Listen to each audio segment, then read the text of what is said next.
to work. You have to truly believe in the magic. Hey Magic fans, and welcome to this edition of the Let's Talk Magic podcast. Normally we are talking about the NBA and specifically the Orlando Magic, but by way of a brief introduction to this podcast series, I should explain that Mikey, Grant, Gary and I are regularly asked about our thoughts on all things Orlando. We've all been to the City Beautiful multiple times, and this series of the pod is a little different in that we're going to be covering everything from the parks, attractions, food, shopping, sports and entertainment. So this is the second part. We are splitting the series into 3 parts. Last time around it was all about the theme parks and the attractions. The link to that episode will be in the description of this podcast. This one, it's all about food, dining experiences, bit of retail therapy, and we're also going to be looking at our experiences around different accommodation options and travel, as in around Orlando itself. So, as many of you will already know, we partner with Attraction Tickets. They are the UK's #1 attraction ticket and hotel provider for Walt Disney World, Universal Studios, SeaWorld, Disneyland Paris and many other popular attractions worldwide, including the likes of Thorpe Park and Alton Towers here in the UK. They also sell Orlando Magic tickets at hugely competitive prices. They are available as we speak. They should be on sale now. So whatever attractions you are looking for, be sure to use our link in the description of this podcast or off of the website to see what they have to offer. Our website is letstalkmagic.com, and that also has our affiliate links to the likes of the NBA store and Fanatics with any discount codes that we have available. So, to that end, Mikey, Gary, Grant, I think it's time to get into it, and we are going to start by talking about our food and dining experiences. Now, I know that this is something that certainly 3 of us are extremely passionate about. G, I've not been over there with you outside of the playoffs, and we had other things on our mind on that trip in 2019.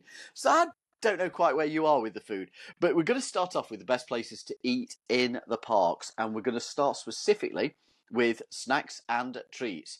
So, Mikey, do you want to start us off? What are your plans when you are in? Let's start with the Disney parks. Okay, so this could be a deep episode. So should we start with Magic Kingdom? So wherever you want to start, mate, I'm good with. I've got a sweet tooth, so top of the list is Gaston's Cinema Roll.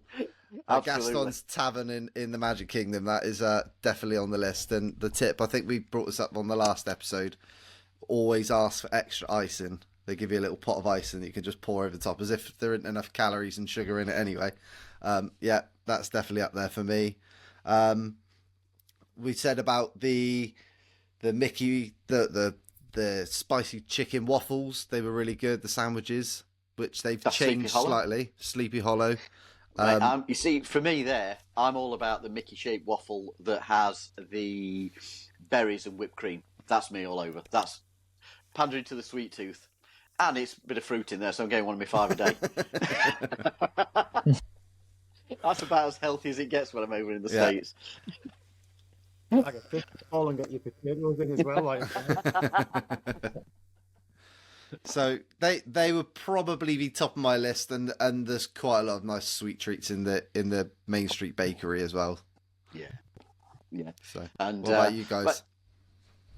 Well, I'm a Dole Whip guy as well. It's the law. Pineapple if you Dole are Whip. If you are in Magic Kingdom, you have to have a Dole Whip. Gary, whereabouts do you stand on the treats in Magic Kingdom? Pointless asking me, Paul, because you've not been for a while, have you? To the about 20 years since I've been to Magic Kingdom. I always forget that you've not been to the Disney parks themselves for quite a while. It's been the other attractions and the like for yourself. I do Universal and I do Hollywood Studios, so I'll comment gladly on those. Cool. We'll get to those in a minute then, mate. So, G, you have certain needs when it comes to sweet treats.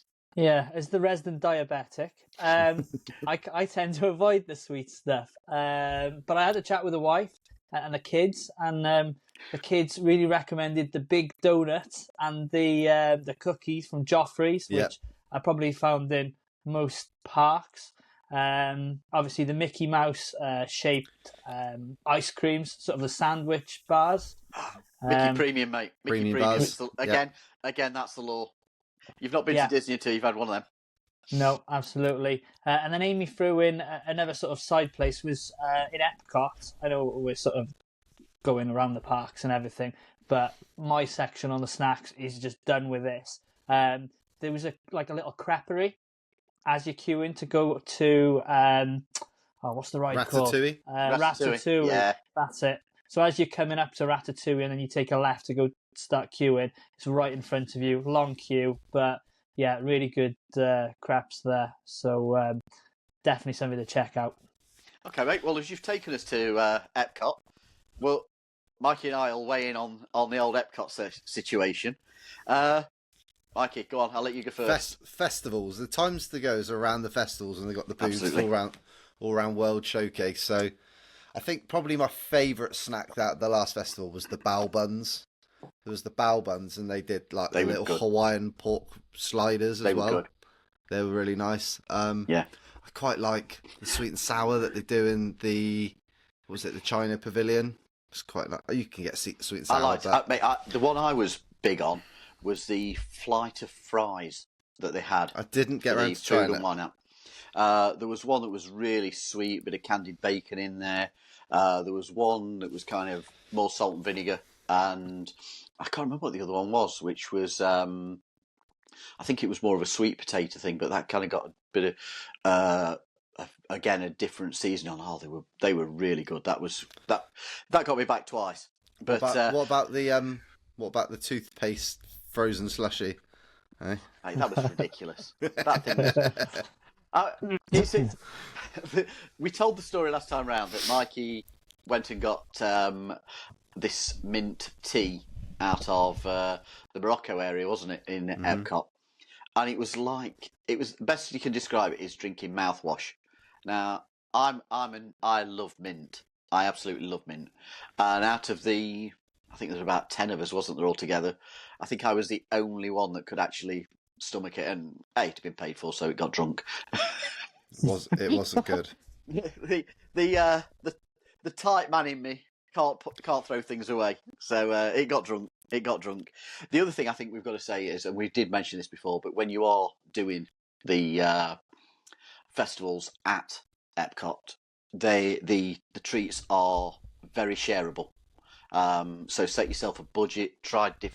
Have a look at what's available on the menu beforehand, because you can research it all online. Decide on the sort of things that you'd like to try.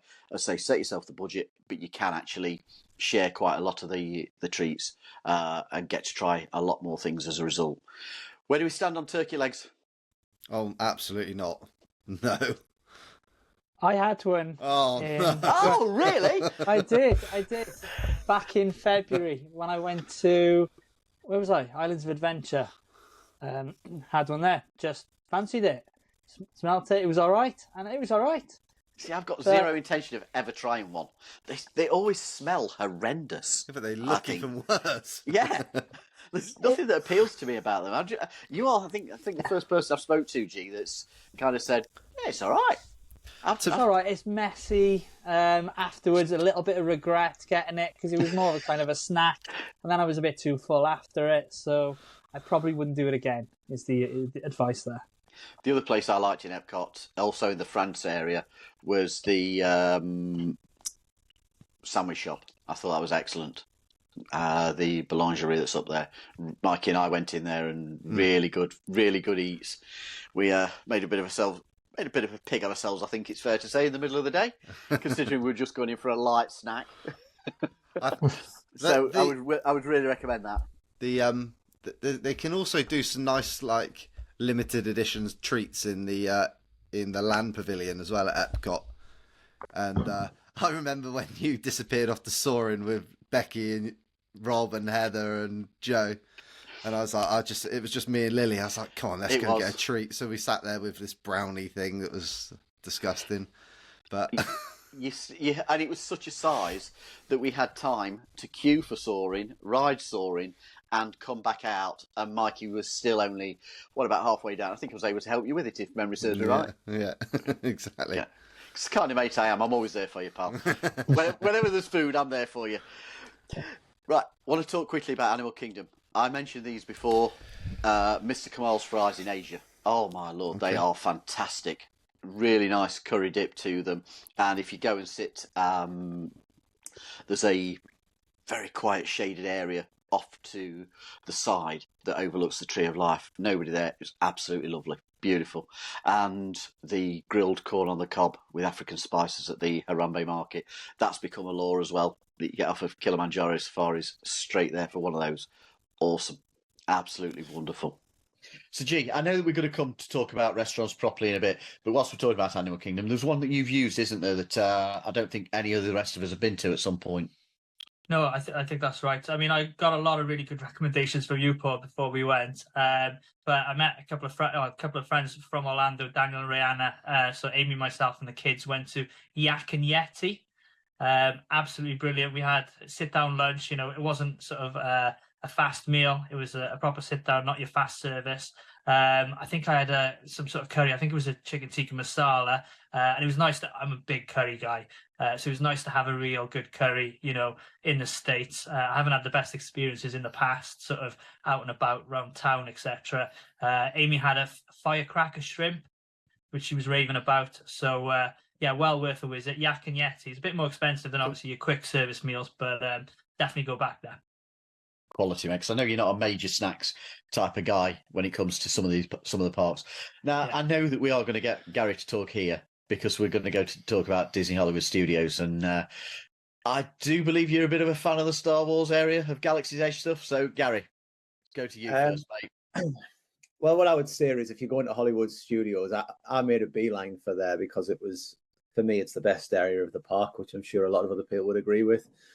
But if you are going there, I would really recommend a Rondo wrap.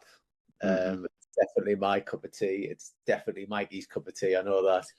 I enjoyed it. Yeah, you've had one as well, Paul. Oh yes, yeah. It's actually, I'm not going to lie, Disney Hollywood Studios is one of those places that, food-wise, it underwhelms me. I tend to struggle to find things that I've enjoyed. We often kind of go for the more generic side of treats and the like when we're in the park, because I know we're going to talk about the sit down quick service type thing in a moment within the parks, but we rarely want to eat a full meal when we're on a park day, so we tend to go more for those types of treats. I tried the Wookiee cookie last time round in Disney Hollywood Studios. I found that really dry and pretty flavourless. I was completely underwhelmed with it. So I tend to stick with the more traditional stuff like the cinnamon sugar churros with a bit of chocolate dipping sauce and that sort of thing from there. But yeah, I did like some of the Star Wars stuff. But Gary, carry on, mate. Sorry. Yeah, I'm the same as you, Paul. When I go to a park, I'm not loading up in a restaurant. I'd rather do that in Disney Springs or just somewhere else about town. But I was a big fan of the Rondo wrap. I had to try both milks. I just had to for Star Wars purposes. And I know I'd sent the notes in, and thanks for reading those out.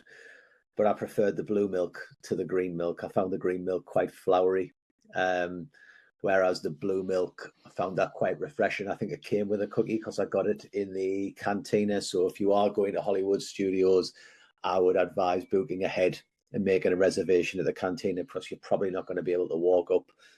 My only regret with it is that I went for the milk. I didn't have an alcoholic drink, but if I was going back, I'd be getting one of those crazy ones that looked as though it was actually out of the Star Wars Mos Eisley cantina. But I would also say something I really enjoyed in Hollywood Studios was walking through Star Wars Galaxy's Edge and into Toy Story and go to Woody's Toy Box, and they have the oversized Pop-Tarts on. I quite like a Pop-Tart every now and then. It's like a rare cheat, and they, from what I'm told, they have a traditional one and then a more out there one, and they alternate the flavors. And I got some kind of banana, like banoffee top Pop-Tart giant one, and I quite like that. I think I had my green milk with that actually, and Yeah, there we A go. combination Pop-Tart and green milk. Why not? You're gonna I've got to ask you, did you dunk the Pop-Tart? I think I tried it a little bit. It was that big; it was kind of hard to do. And you got your phone and your wallet, and I was like, "This is a logistical nightmare." So I went for that. But I'd gone really early to Hollywood Studios to try and get the Star Wars rides in at opening, so I hadn't had any breakfast. So that was the Pop-Tart and milk type effect. What I would say for anyone I know we're going to come onto this, but on the morning when I went on a weekday, so I wasn't battling a weekend crowd to try and get in early. If you're using like an Uber or a Lyft, it was actually cheaper for me to get a luxury lift. So I got like some type of Audi picked me up. It was cheaper to get that than the traditional one. Okay. Less of the weight. That's interesting. Question on the Ronto wrap. Which one? Oh, it's a while ago now, Mikey, but it wasn't the breakfast one.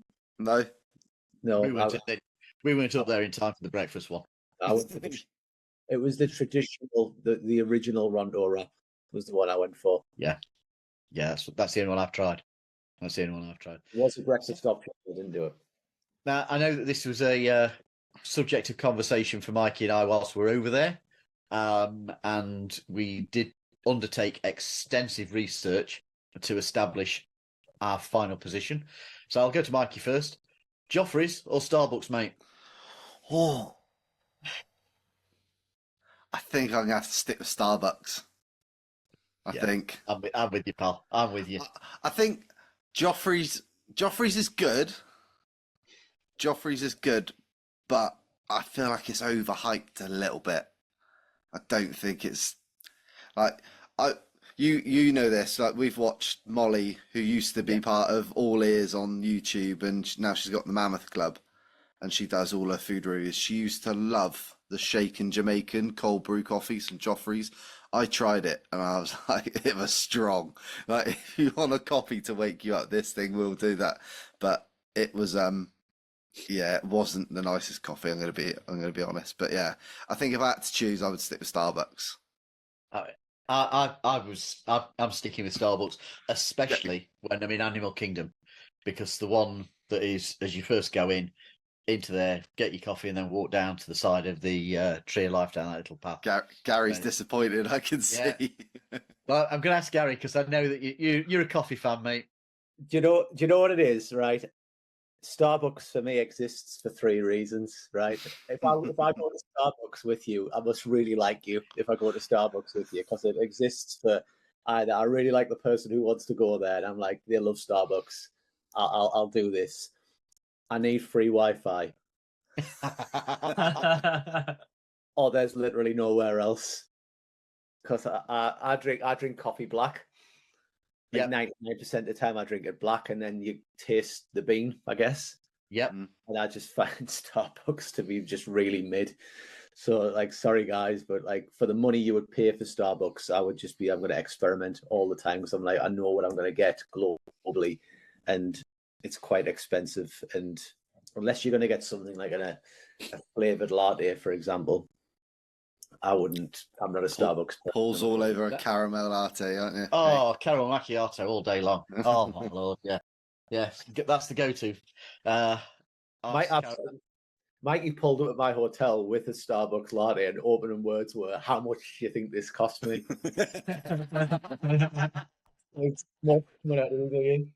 I forgot about that. What was that when I picked you and Gary Clark up? Yeah. How much do you think this was? I don't know. It was stupid amount. It was like $6.50 or something just for a standard latte. It was insane.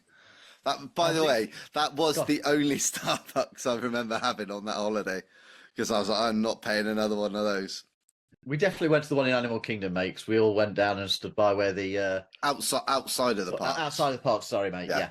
Oh, yeah. I don't think it's apart from the one at the hotel we were at. That was the only other one I used. Was that which one? Because was it the one that you took about 20 minutes to get to, or the one just around the corner? Just around the corner. There were 2 on the complex that we were staying on. One was about 15 minutes away. The other was literally 2 minutes round the corner. I was unaware of the 2 minute away one for the entire holiday. Every morning, outrageous. I'm going to say there are two things that I want to say about Joffrey's. First of all, they do some really good speciality drinks at each individual park. They don't carry an entire range across the park. There are speciality ones in certain places. I've already told you my love of mint. They did a mint mocha in Epcot that was spoilt us for the rest of the holiday. I ended up going back each time we went to Epcot. That was the go-to. And there was a Joffrey's cart at the side of the beach at Typhoon Lagoon, and the coffee out of there was superb. And along with the obligatory donut and yum yums, which were to die for, they were really good and fresh. So yeah, I will say that's just this might tell us about your characters, but just to twist that question for us that live in the UK, is it Costa or Starbucks? Starbucks again. Costa doesn't agree with me. I like an iced latte, and Starbucks is my choice. Gary's I'm a bit annoyed if it's a Gary's Costa. I'm a little bit. Gary's annoyed. independent. Gary's finding some independent. It would be independent, and then if I was pushed into one, it would be Nero.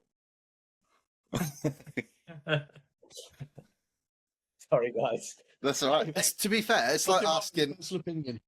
To be fair, it's like asking, are you Apple or Android? So. Okay, well, let's move on before we fall out about this.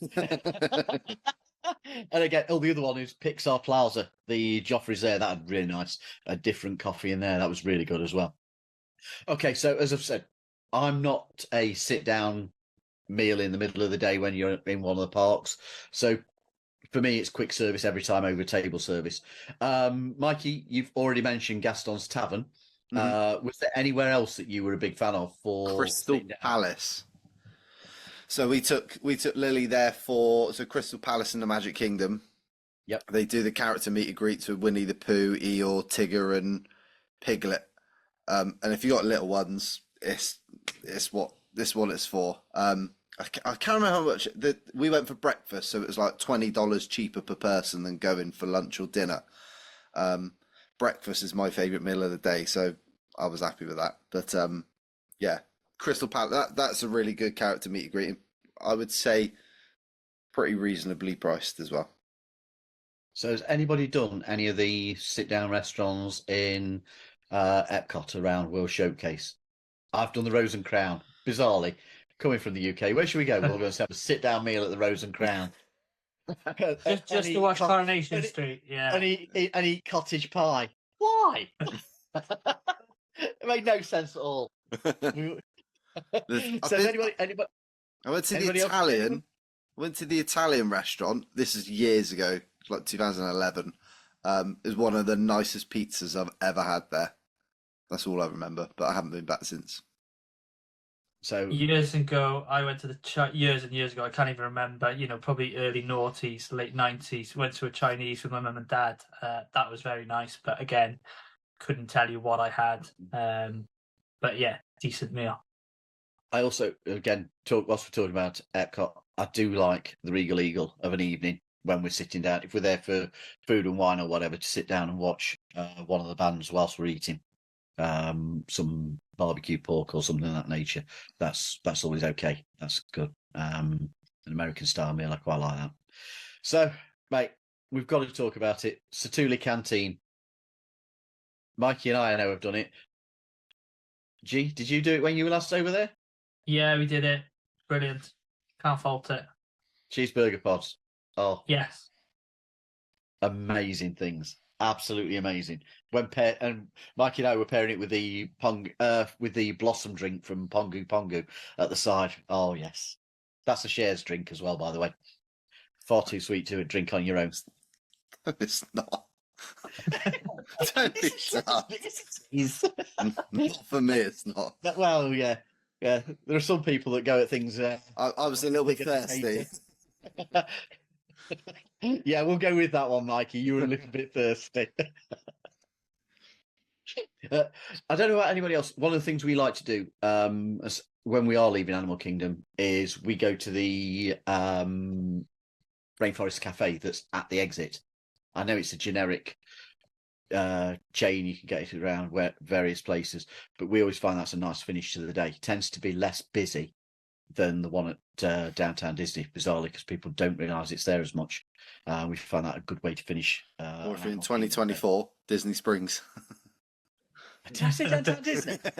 Yeah. Really? I do the same as well, Paul. It'll always be Downtown Disney to me. I didn't realise I'd said that. Yeah, I'll throw back there. Sorry. But I will say, if you are going to do Animal Kingdom's Rainforest Cafe, all the ones at Disney Springs, including T-Rex, get yourself a Landry's card, because that will save you a couple of quid and you earn towards your next meals. We found it worked really, really well, and it resulted in you don't have to have a reservation, and it cuts the queue, because you remember you get straight in. They take you to the next available table. Just a tip worth knowing. So I've already said Disney Hollywood Studios, food underwhelms me. We always end up in sort of Backlot Express near Star Tours for a pulled pork burger or something like that. Gary, you've already mentioned the Ronto. Anybody else? Anything else in Disney Hollywood Studios that you go for? No, they're the two places I tend to go to also. Yeah. Magic Kingdom. Again, we tend to grab and go. I don't think we've done anything outside of Cosmic Rays in Magic Kingdom. Got to do Casey's Corner at the end of. Haven't done that. No, that's a go-to every time we go. Lunchtime, but there's normally a show or a parade about to start in front of the castle, right at the end of Main Street on the left-hand side. Normally it's all like baseball themed, and they get somebody on the piano, but it's mainly hot dogs and whatnot. So that's where there's the corn dogs, isn't it? The mini corn dog things. Oh no, Heather went there. My daughter went there. What's your go-to, G? Turn the stomach. They did. Oh, just the biggest one, mate. The biggest hot dog. I can't remember, mate. Just the most, biggest one. I don't study the menu like you boys. I just, see what I like, grab that, off you go. So, Gary, I'm going to come to you because I want to move just quickly onto the Universal Studios and Islands of Adventure. Anything within the parks that you actually go to for and eat there? So some places things you might want anywhere in the Harry Potter area, you pretty much you can get them on the carts, you can get them inside, but look out for the Butterbeer.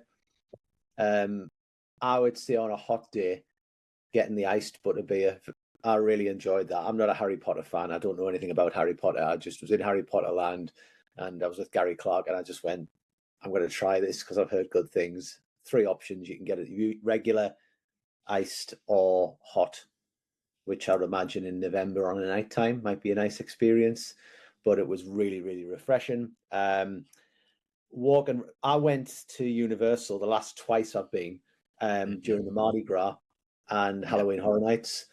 So I'd picked up, for example, little snacks during the Mardi Gras just from different places. But I did enjoy the beignets, and I remember some good food we had at that event. Oh yeah. And then Halloween Horror Nights, I remember having one of those Ecto Cooler beers, which was about $13 for an elaborate can looked like Slimer. When the lights went on it, it was glittery, but it was a very refreshing beer. I had one of those pepperoni pizza skulls that was getting, like they were nice.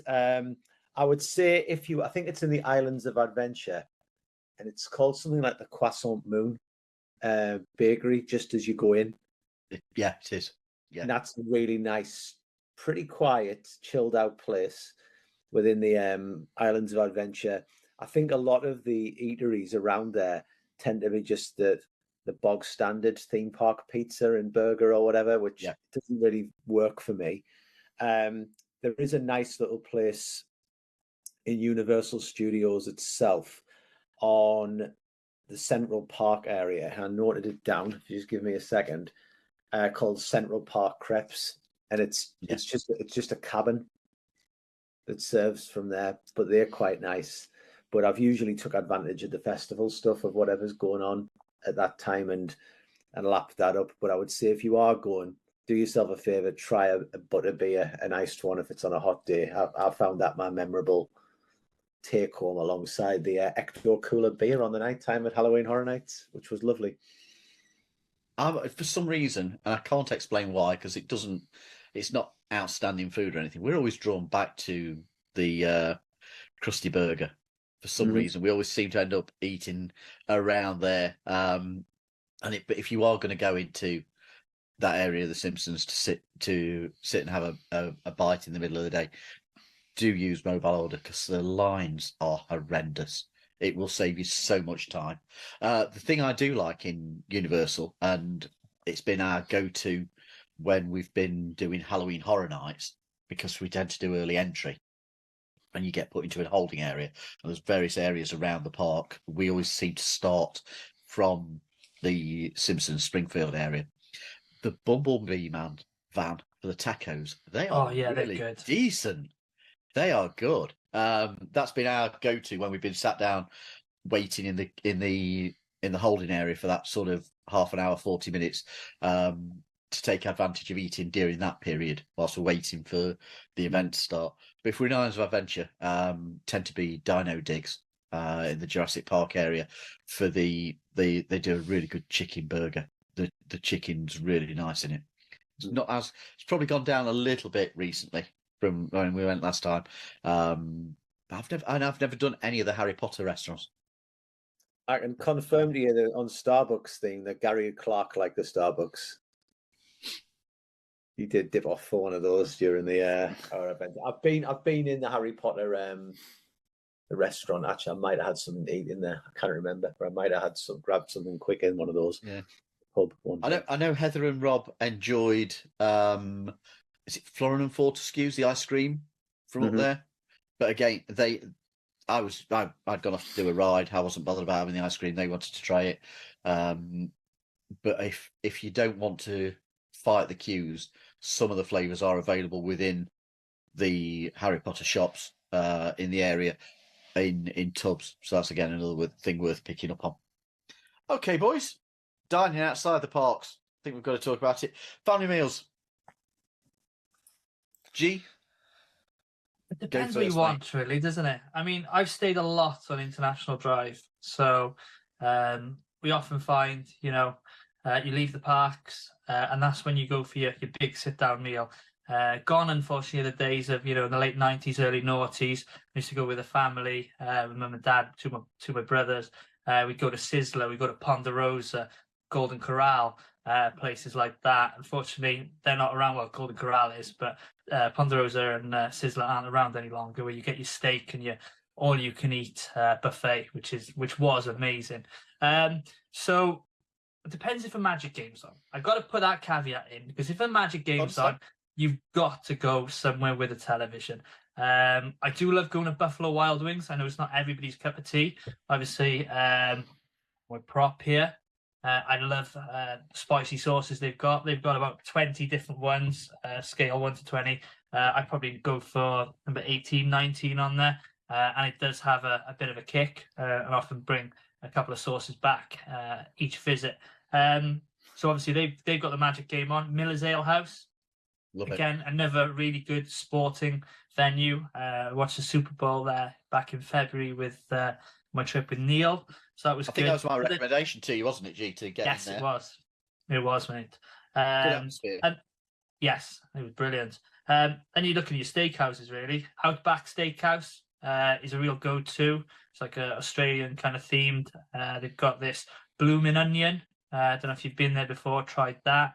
And then in terms of the steak, I think I had a ribeye there from memory. Longhorn Steakhouse, that's pretty good. They do a really nice corn on the cob there.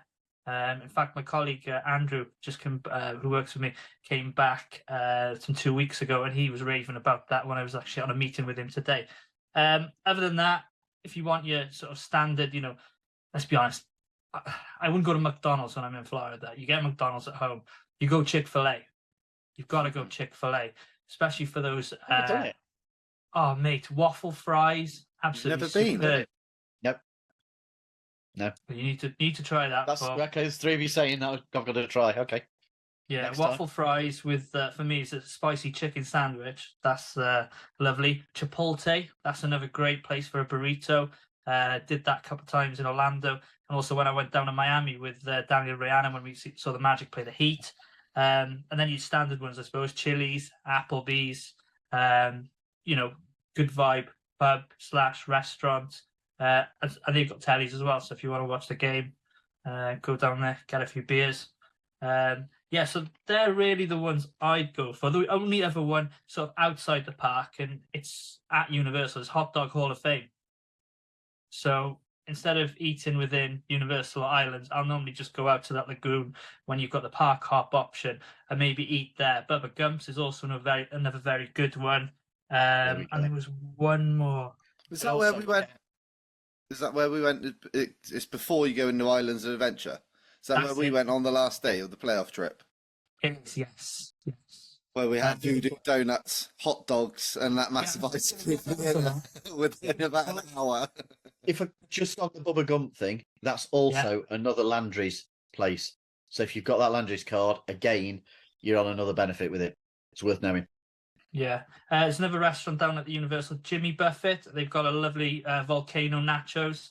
And then Mikey's just touched upon it there when we went to Voodoo Donuts on our playoff trip in 2019, which was quite funny. You queue up, they give you a menu, and then the diabetic goes, "Have you got anything sugar-free?" And I'm like, "No." So Mikey goes in, orders. How many did you order, mate? Only At a least couple. Two. It was two or three, wasn't it? No, it wasn't more than that. I only ate 1.5. I couldn't eat any more. And then half an hour later, we were stuffing hot dogs in our face. So bit of crazy golf, and then we went and had ice cream afterwards, as if that wasn't enough.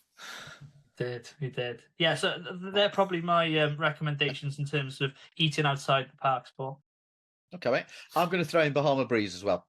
That's we've only been there a couple of times, but as I don't know, it's a more expensive family restaurant, but it feels like it's a little bit more of a quality. CC's as well for a really cheap pizza buffet. Nothing outstanding, but at least it's not just cheap, fluffy pizza. It's a bit of a better base, I found. I am going to come to Disney Springs now. Now, I know that we've all got our own favourites there. We've done, again, Rainforest Cafe, T-Rex as family style on a regular basis.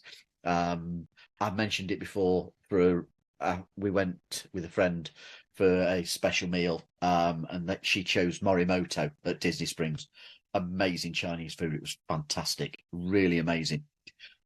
But I'm going to go to Gary. I know you've experienced one or two. Mikey, I'm sorry that there might be a little bit of the thunder stolen here. Don't worry, I've got a list, mates. Don't worry. Just to introduce to introduce it, Gary and Mikey are, it's fair to say, disciples of food in Disney Springs. You've been to quite a few different places. So, Gary, the floor is yours, mate. Once upon a time, a long time ago. Just to shout out what G was saying as well. If I was watching a Magic game downtown, shout out to Cortez, but Gringos Logos is a good place. The one outside of the Kia Center if you were getting something around a Magic game. But going to Disney Springs, I always stay in Buena Vista. That's always my go-to. So I spend quite a bit of time in that area and around Disney Springs. The other Michelin star restaurant, I believe, is the Polite Pig. So Morimoto's one. The one I've been to is the Polite Pig. So me and Cortez hit that up. I think he called it artisan barbecue, but it was really good. Very, very good brisket. We just did the walk up because there was two of us, and we got seated at the bar, which was good enough. Absolutely. So I'm a big fan of that. I really like Chef Art Smith's, but you'll face a queue for that. So it's one of those places where you're going to be looking at a booking system. I have booked in and gone, and I've had the macaroni cheese. I did some moonshine when I was there, which was pretty good. I had it about in the afternoon, so I was just knocking moonshine back and stuff. That pumped my bill up a bit. But I did go as well when I went for brunch, and I got the chicken dumplings soup. And it was basically, I get sick of eating deep fried. Yeah, I I can got understand really that. sick of that. Yeah. So like I really needed something that's got like vegetable homemade for about $11 or $12. That was a really good investment, good use of money in Chef Art Smith's. For fast food, Chicken Guy I think was great value. I've been there with Mikey and such, and we've filled our boots in there. I've been there with Cortez right at the end of the place closing, and we ended up getting loads of free food shoved in our bags because they were trying to get rid of it. Not going to complain. Sauces absolutely spot on. Ice cream, salt and straw. There's some weird flavors there which don't float my boat, but there's some actual really nice combinations. I got the float of 4 different ice creams just to try as much as I could. Everglaze Donuts, hit that up with Gary Clark, and I think he got a bit of a shock of how much I can eat. Sorry about that, mate. And I'll save one I didn't rate, but I think it was just because I ordered Italian when I was there. I wish I hadn't got what I got, but I went to Wolfgang Puck and I was a little bit disappointed. Okay. Wolfgang, just for what I paid and what I got. And I thought, you know what? It was Italian. I'm all right with Italian food, making it myself. And I was kind of like, you know what? I think I could have done that myself, actually. Like, I was a little bit disappointed. But the best to last is Gideon's. I was waiting for this. I thought it was going to be the first one. That leads us into the snacks and treats, mate. So listen, we can't talk about Disney Springs without allowing you to eulogize about Gideon's. I mean, in fact, to be honest, by the time you've done talking, it will be more like a Lord Tennyson love poem. Well, if you want, it's all the place. It's unwritten. Basically, the first time I went, it was off all the influencers saying go to Gideon's, and I'm one of those people who, if people say something's good, I'm probably like, it's not that good. It's actually not going to be that good. And I FaceTimed my sister. I went, right, I've got a Gideon's cookie. I've got a Nitro Brew coffee. Let's see if this is as good as what everybody's saying it is. And I took one swig and one bite, and I went, actually, it is. It's I can't knock that. I think I've had every cookie to do there. Like when it's the regular menu, I'm a bit like Paige and Mr. Morrow, where I'm a massive fan of the. We don't look alike, I don't think, but I'm a big fan of the. From now on, I'm introducing his mate. Yeah. But I'm a big fan of the banana cookie. I think that's the best one, and I really like the Nitro Brew peanut butter. I think that's the best Nitro Brew. I wasn't too fussed on the French toast one, but the Nitro Brew peanut butter was absolutely spot on. And me and Mikey's done this, and I will also shout out the Rainbow Crunch cake. There's loads of different cakes, but the Rainbow Crunch is Friday's cake, unreal, best cake I've ever had. So from the Mac and Mr. Morrow. Oh no, which way is this going? It's your turn, Mikey. I'm going to be nice. I've still got the picture up on my phone. I don't know if you can see that. They were amazing. Loved it. That was I had it was the mint chocolate cookie and cake. Again, completely my flavours. That just happened to be the flavour of the month. All over it. Loved it. Amazing. Yeah, go on, Mikey. Yeah, pistachio and chocolate chip. That's and a bit of sea salt and stuff on it. It's unreal. Becky's favourite, I think, it was the rainbow cake as well. She had a few slices of that on holiday, and we also made sure we bought enough for the plane home and for when we got back the following day as well. So so just one tip: if you're going to Disney Springs and you want to go to Gideon's, go to Gideon's first and put your name down in a virtual queue, and then if you want to go around and look at different shops and stuff at Disney Springs, then you can.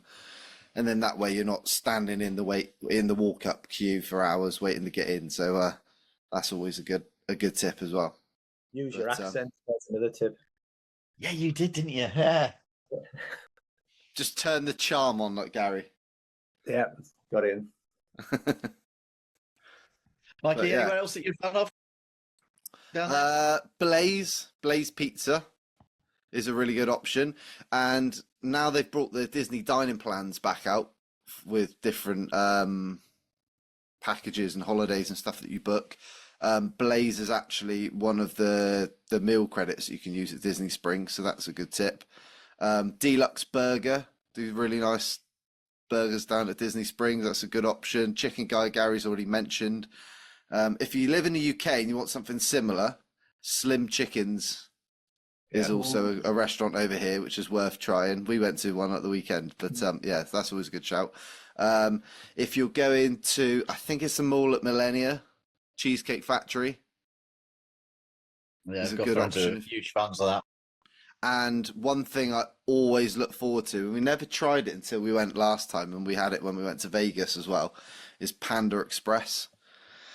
They do orange chicken, so it's a bit, it's like a Chinese sort of restaurant, like a bit of a fast food, fast service sort of restaurant. But yeah, Panda Express is something I really look forward to going and trying. And if you want a good breakfast option, you can't go wrong with IHOP as well. So yeah, I've never done breakfast. Never done breakfast outside of a hotel or. That's because you're never up early enough.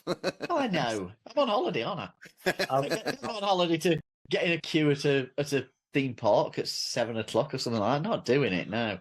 The one place I will mention that hasn't been mentioned, we went there after we'd been to Morimoto. We didn't have dessert in there. We chose to get up and leave. And we went across the way at Disney Springs from there to Amorette's Patisserie. They do takeaway. They also sit down and eat in as we did. Really, some really nice Disney treats. Not cheap, but very, very nice. So, G, you've already mentioned, I think, no, Mike, it was you who mentioned Crystal Palace and doing the character meal there.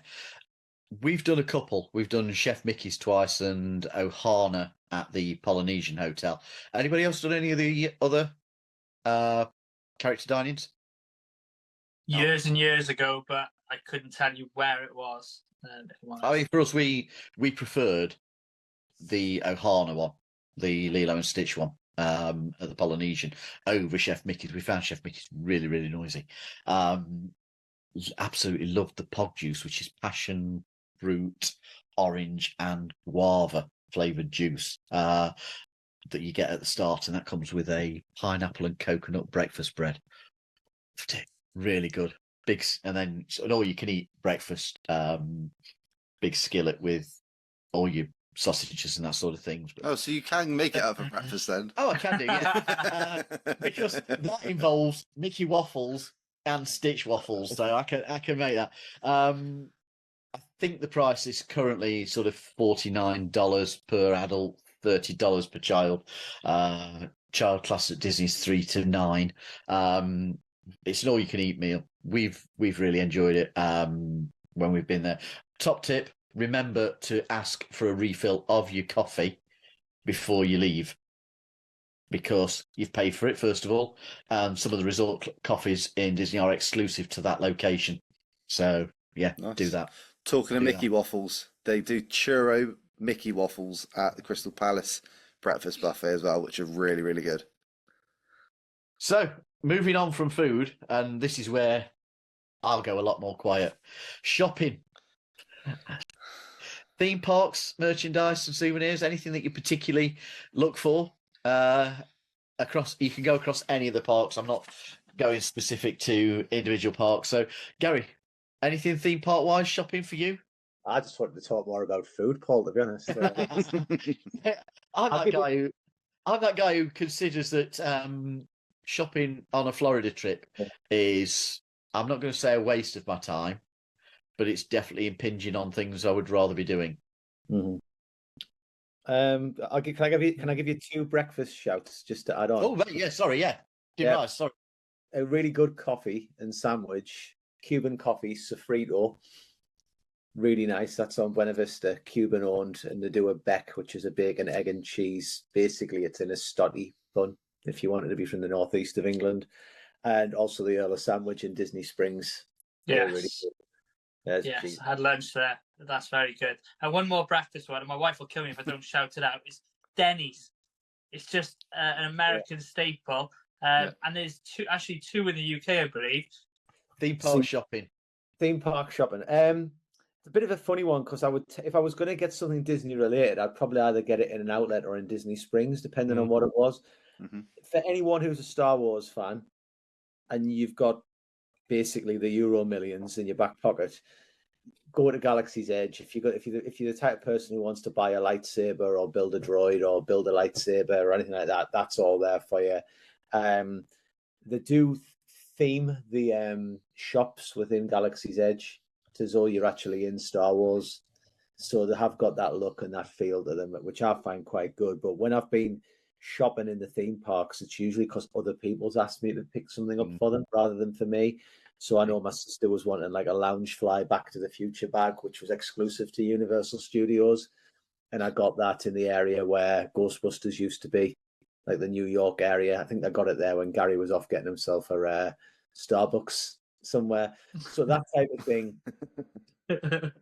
That type of thing, yeah, absolutely. But I tend to just recommend, if I was going to get something in Universal, the big store at the front. Yeah. There's a big shop at the front of Universal that sells a little bit of everything. The Back to the Future bag, I had to hunt it out because it was one of those lounge fly exclusives to the park. And for me, Galaxy's Edge, I think I bought a holocron for my desk just because I wanted to buy something, which is just basically like a thing that lights up. I thought it's a nice desk light you can press. But it was very, very expensive, and the parks are very expensive. But when I've shopped there, it's usually because someone said, "Oh, can you pick me this up?" Most of my money goes in the Kia Centre. Yeah, that's where mine's safe for. G, as a family man, what are you sort of looking for as souvenirs for the family? Yeah, a bit like what Gary said. We've obviously not done Universal with the kids as yet. Disney, you do sort of tend to have a little look, see what's available in your sort of discount stores in and around International Drive. Obviously, it's not the same quality as what you get in Disney per se, but obviously the outlets, also a very good option. That's where you tend to find a bit more of the bargains.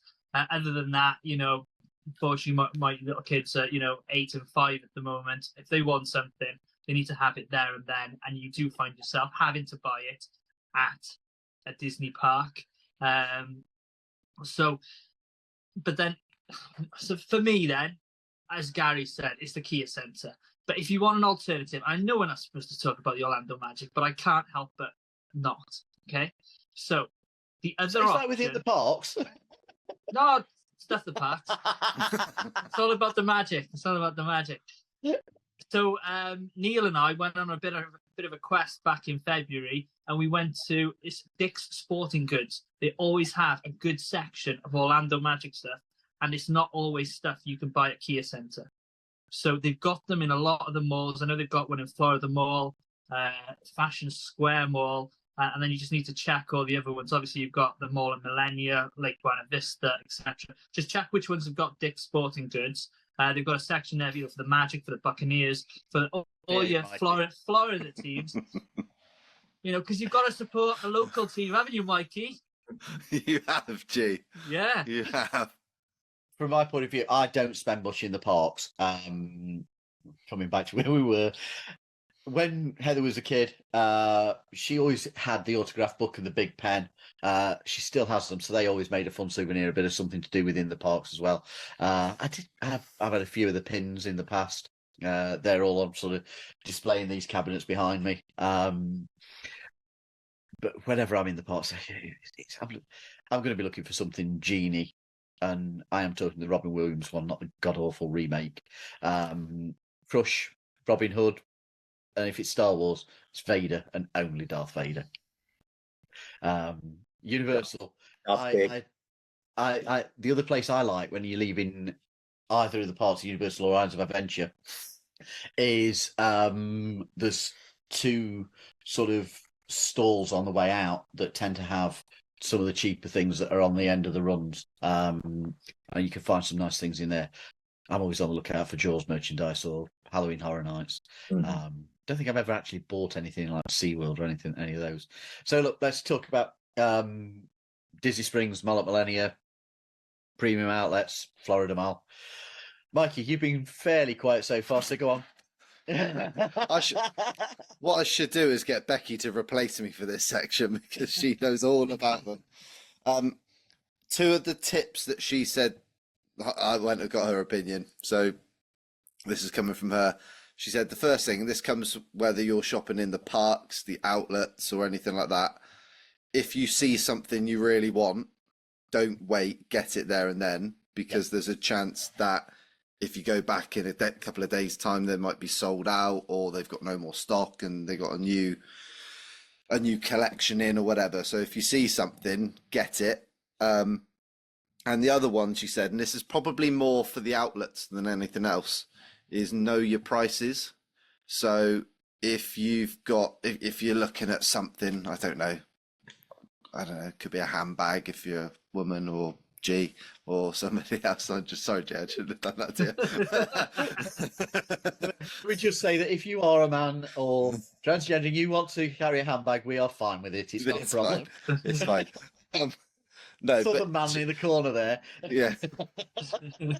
But know your prices. So if, for example, we were at Disney Springs in the World of Disney shop, and Lily was like, how old was Lily? 3, Paul, when we went? Yeah, 3. And we were in there. Becky was wandering around World of Disney. I was like, I'm doing the man thing. I'm just going to stand in the corner looking bored. And Lily looked at the Mandalorian toy. She's like, Daddy, I want that. Anyway, Becky comes over 5 minutes later, and she's going, has Daddy told you to get that, or do you really want it? Anyway, we did the cruel thing, and G said about his kids, saying when the kids want something, that's it. Anyway, so we picked it up, and as we drove out, Becky sort of handed it back to me, and I snuck it back on the shelf, and we drove back to our apartment. Anyway, later that night, Lily's going, Daddy, can I have the Star Wars toy? And I'm like, oh, later, darling, it needs batteries or something. Come out with some excuse. Anyway, we flew all the way home a few days later. Like, Daddy, where's that toy? Anyway, we went on the Shop Disney UK site, and the toy was on there for about £10 cheaper than what it would have cost in Disney Springs. So, yes, buy it if you see it and you really want it, but also know your prices. So factor in like the exchange rate and things like that you might actually be able to get it cheaper back over here.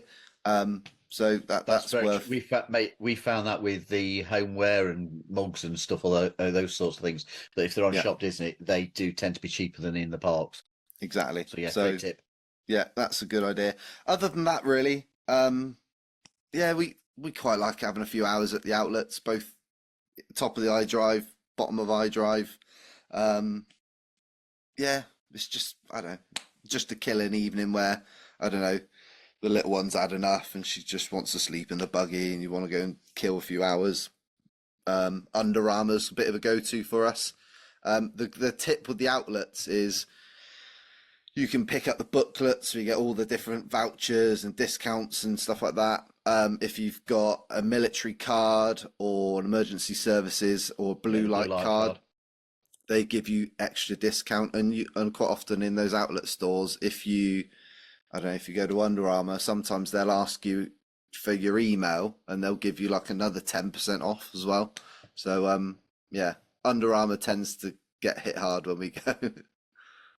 I mean, I love an evening at Disney Springs. I can't wait to actually be able to go and see the drone evening show that they've got there. I'm hoping that continues. But World of Disney, Christmas 365, Lego, pin trading, the Star Wars store, and anything sports related. And I'm pretty much done. Other than that, I just want to soak up the atmosphere down there. And when it comes to the premium outlets, it's literally Disney Character Warehouse, Nike, Under Armour, and Adidas. Anything I'm the else, same. done. The other thing I will say about knowing your prices, I mentioned the big pen in the autograph book. On many an occasion, we found those in the Disney Character Warehouse at premium outlets, the same ones that are in stock in the parks and at a cheaper price. So again, it's all about knowing your price. Gary, anything to add shopping wise? I was going to let G go because he had something to say there, and then I'll come in after. All I was going to say was Lacoste is another one. Often got some good deals there. Mikey, I had the whole flyer booklet thing. You need to normally go to the general information or customer services section, which is normally in the food outlet at the premium outlet on iDrive. If you do want to get up and down iDrive and you haven't got a car, the iTrolley is something you can use, which is almost like $1 or $2 per person. Don't know the exact price now, and it goes up and down iDrive all night long. Other than that, no, you've pretty much covered it all, I suppose. Cool. Gary, I'll come back to you now then. I'm not a huge shopping person, so to speak, so I'll have a look. But I used to always love the Florida Mall until they renovated it. I'm one of the people who doesn't like what they've done. I'm with you. I used to love a store there called the Ultimate Sports Fan. That was just a grotto of like shirts where you could walk in and you could probably pick a Magic shirt up with a player who was like obscure, or it was just, I don't even think they knew what they had in. I think you just had to go and like find it. It was a bit like TK Maxx, but just for sports jerseys. So I used to love the Florida Mall. Disney Springs already been said, but I just like to mooch around. I would like Under Armour, and I'll go and pick gifts up, but I don't probably spend for myself. Premium outlets are great. I like the sunglasses place. I think I got Mikey a deal there, did I? You did, yeah. Yeah, in the sunglasses place. But a one that my dad swears by is there's also the Buena Vista outlets, which is a smaller outlets place. But he said there's actually an Orlando Magic shop in that outlet. Neil and I went there in February. Yeah, the little team store. And he says it's got like basically the Magic, Orlando City, and like basically he was a big fan of there. So I'll give that one to my dad. But for me, I'm there and I'm picking. But usually I'm not spending that much on me these days. I kind of think I can get a lot of the stuff I want. Like I looked in Under Armour, and the stuff I wanted was cheaper in the UK because of how the dollar was. So I think I got a hoodie or something there, which was cheaper, but I'll know my price, and that's usually just gifts. Yeah. So, establishing that we're not really the biggest shoppers, we best move on to travel and accommodation. So, want to talk about favourite hotels and accommodations, looking at whether you prefer on-site or off-site, pros and cons of those, and hotel, apartment or villa. So, Gary, I'm going to go with you first. Carrying on from where we were. So, mate, what's your thoughts? Where are you aiming for? I know you said LBV is your bit. Always. I'll always go to Buena Vista. I travel by myself these days. So going for a swanky hotel or a Disney hotel or something is not something I'm going to just do for me. It doesn't really make sense. I don't mind walking to places. I like to get the steps in and stuff when I'm away. So I tend to stay in the Rosen when I'm in Buena Vista. And the reason is, it's cheap, but it's actually pretty good. It's about, if you're walking quite fast, it's about 20 minutes walk to Disney Springs. You've got places like Sofrito, Chili's, which is decent for food, Olive Garden, which is decent for food, Kobe Steakhouse, etc., within 5 minutes walk. And crucially, you don't pay a resort fee. So it's one of the few hotels in the Disney and in the Buena Vista area where there's no resort fee. What you pay is what you get. That's it. And the rooms, it's a 3-star hotel. It's what you would expect. It's clean, but the rooms are big, quite thick walls. You don't really get disturbed by sound, etc. And you're paying like 50 or 60 quid a night. And the other thing, Gary, when we haven't stayed there, but I've looked at the hotel before, parking's free as well, I think. Which we'll talk about some of the hotels in a minute near Disney Springs. Some of them are like $15-20 a day for parking if you're hiring a car. So that's a big saving as well.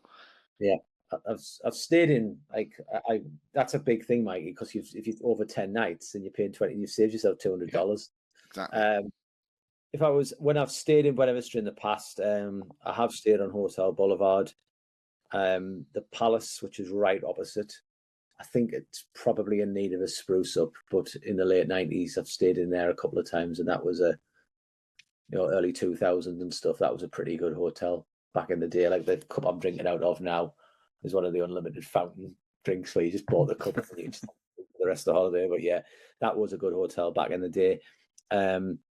I think there is a good side to staying in a Disney or a Universal property.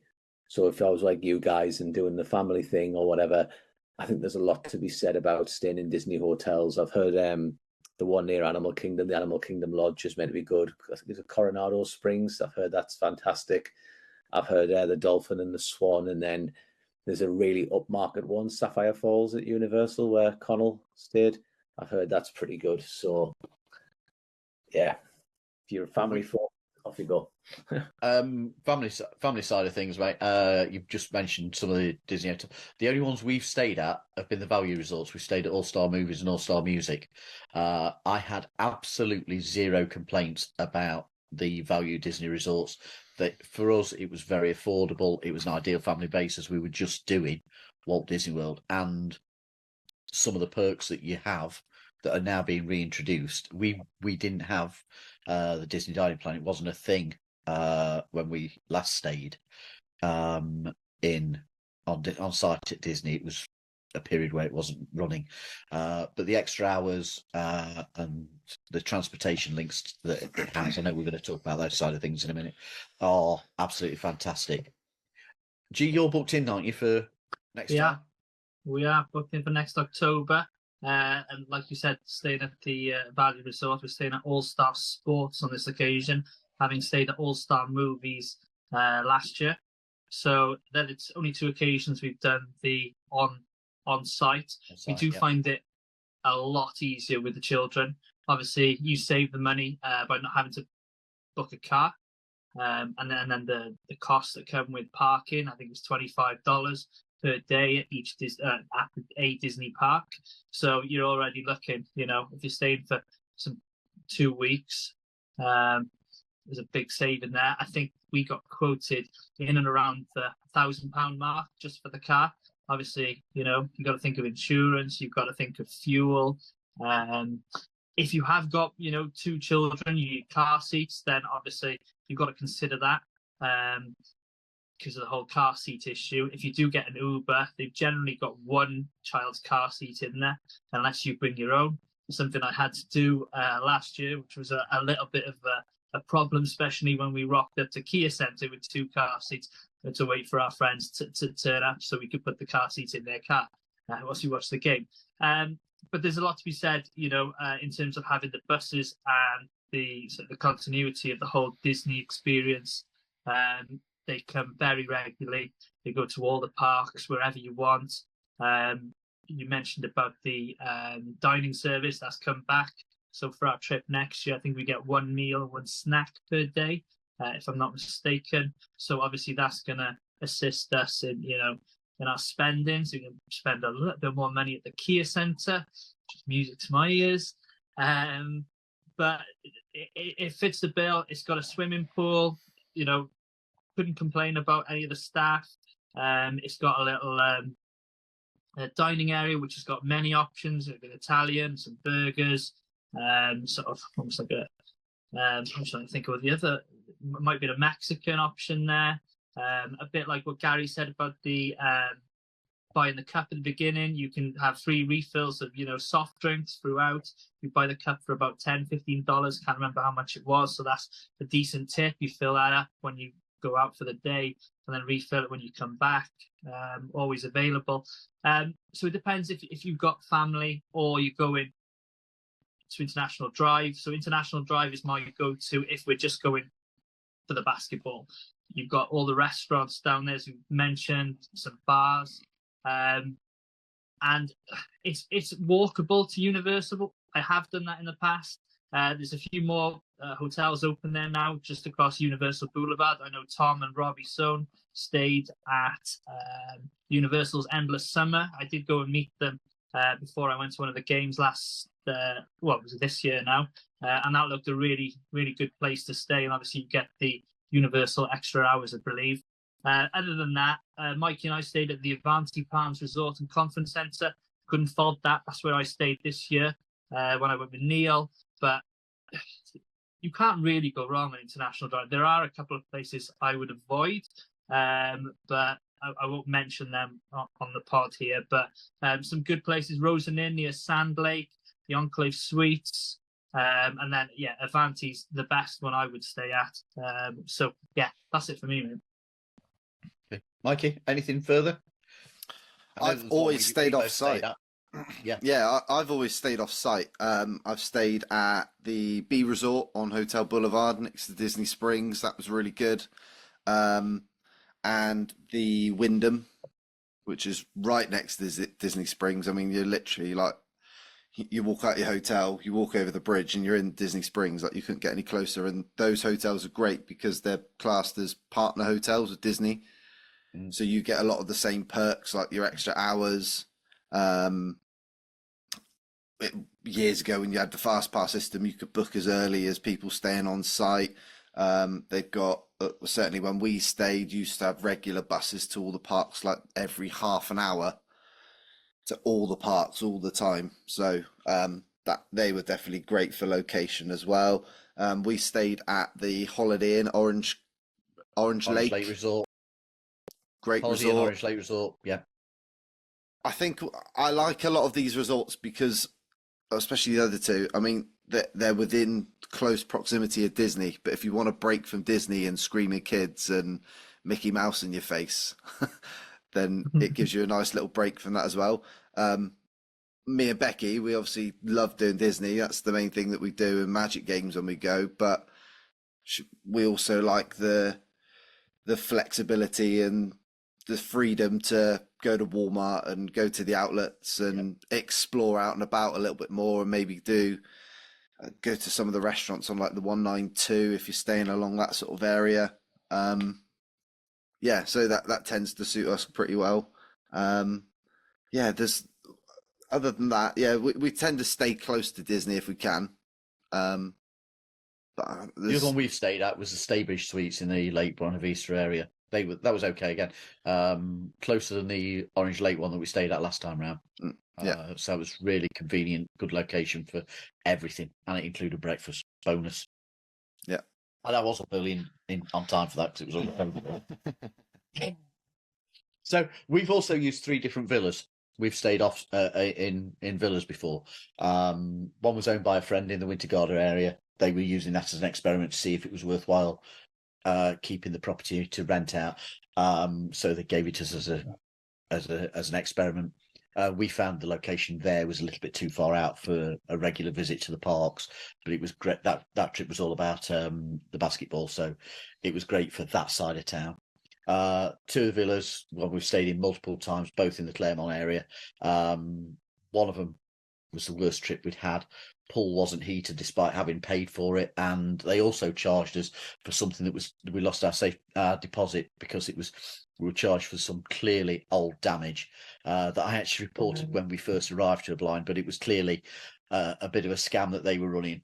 Everybody who was going forfeited their safety deposit, but we never went back, and very poor. But the other place we've used, it's always been amazing. It's the advantage of a villa is that you've got your own space, but I think it depends on what the style of holiday that you're wanting. It's less noisy than a hotel, without any doubt. You've got the ability when you get back from a long day at the park to just sit with your feet dangling into the pool with a beer. And we also always took a pool morning to use the house when we were doing things like Mickey's Not So Scary Halloween party in the evening, or the Christmas party. But we very much look at what style of holiday we want. But we've had some really good villa experiences. Transportation. You've already touched on the iTrolley. We found that very good, but a little overlong. It took a long while to get from A to B because of the number of stops, and some of the routes are a bit circuitous. Yeah. We've all mentioned it about looking at the cost of hiring cars. It's actually forcing us to consider what we're going to do next time. I would say if you're staying in a villa, a car is essential, but with the increased costs of car rental, the insurances, fuel, and as you've said, the cost of parking, we're looking at perhaps using things like Ubers, Lyfts, some of the taxis. Any experiences of those, boys? What's your thoughts on that side of things? Well, I've used Uber on the last 2 occasions now, and found it very, very good, quite economical in comparison. Did a bit of research beforehand, checking A to B, etc. And it saved us a bunch of money because, spending, I think it was best part of £1,000. We do have a couple of, contacts that we've managed to get quotes from, and they will sort of match to any of the lowest quotes when we do. I can't remember the name of the website. Mikey, do you remember? Was it Car? what was his? What were they called? Discount Florida car hire. That's the one. They were very good in matching the lowest, but when it came to it, it was just a little bit too expensive, especially with the parking. So no, I tended to use the taxis and couldn't fault them, to be honest with you, Paul. They were quite regular. And and Gary said, you can get a nice car for cheap if you look at the right time. There's two other things I would say about transportation. You've already spoke about the Walt Disney World transportation, which when we've used it, has always been exceptional, absolutely exceptional. But we did find that if we were wanting to do something at a specific time, be it a busier time or we were going across for one of the breakfasts, you've got to build extra time in just in case the bus doesn't arrive in time. So get out there and build that time. Or it's a busier period and you can be not getting on the first or second bus. So if you have got a specific time frame, it's worth building yourself an extra half an hour in. The other thing that we found, and again, it's something that's already been mentioned, the shuttles from hotels. I would suggest that you do research about how often they actually are offering those shuttle buses. One of the hotels we stayed at offered the shuttle bus, but they were very specific times. So we found ourselves actually leaving some of the parks earlier in the day than we actually wanted to because they weren't offering a shuttle bus at, say, 10 o'clock at night when the park closed. So we ended up leaving some of the parks earlier. So a bit of research on that one. Or worse, me and Becky stayed, first time me and Becky stayed, we actually stayed up near Universal Studios. I think it was a Days Inn or something like that. And they did Disney World transportation, but it was like one bus to MK at like 6:30 in the morning and one bus back at like 11 o'clock at night. So it's like the opposite of that, but yeah. We also found that this particular hotel wasn't offering, they didn't run a bus to SeaWorld and to all the parks every day. It was today's bus goes to SeaWorld and the Disney parks.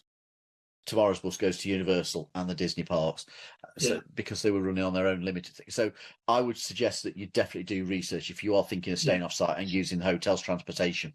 Yeah. If you do, in terms of Walt Disney World, if you do get to Epcot, you can get anywhere from Epcot. So if your hotel has just got transportation to Epcot, if you go there, then you can get on another bus from Epcot to, Blizzard Beach, for example. So, Gary, the only one who's not had any comment on transport outside of what you said earlier, mate, I know that you're a user of Lyft. How have you found that? I'm a simple man, Paul, so I'll just say I've found it very straightforward. My phone doesn't really like Uber.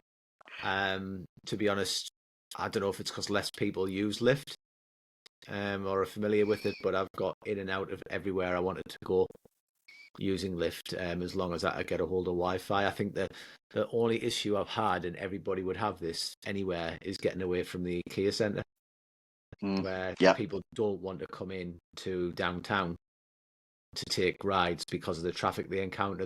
So I think I had to hang around about an hour once afterwards just to let everybody get away and then get a lift from there. But LYFT, the run offers, if you leave a decent tip and you leave a good review for your driver, you tend to find that you get picked up quicker. Ah, okay. Excellent. They do the same. They give you a high customer review if you are leaving them a good tip and you're polite and that type of thing. And then I've been picked up because people know you're going to leave a decent tip and you're not going to be an idiot. Okay, interesting. Uber and Starbucks, two things Gary don't like. Mikey, if I ever go for an Uber to a Starbucks with you, I must like you. Okay, well, I think that's going to do it for this week. So before we go, just a quick mention, if if you'd like to, join our True Blue UK community of Orlando Magic fans. It's available for a single £5 per month membership. Join to be part of the monthly prize draw. Hang out with us on our WhatsApp group and the online monthly meetup. If you're interested in joining our Patreon, visit patreon.com/Let's Talk Magic and join today.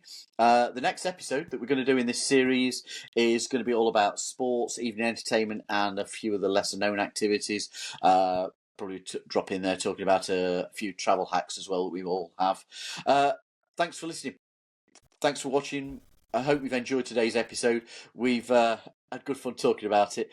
I'm going to ask you to hit the subscribe button if you are watching on YouTube and give us a thumbs up. It helps us with the algorithm gods of YouTube. So important to what we do. If you've got any thoughts, questions, please leave the information on. We'll always talk. We always love a good conversation. We love to interact with everybody out there. You can follow us on Facebook, Instagram, TikTok, and X. All are @_Let's Talk Magic. So until next time, from Garan, Mikey, and Gary, myself included.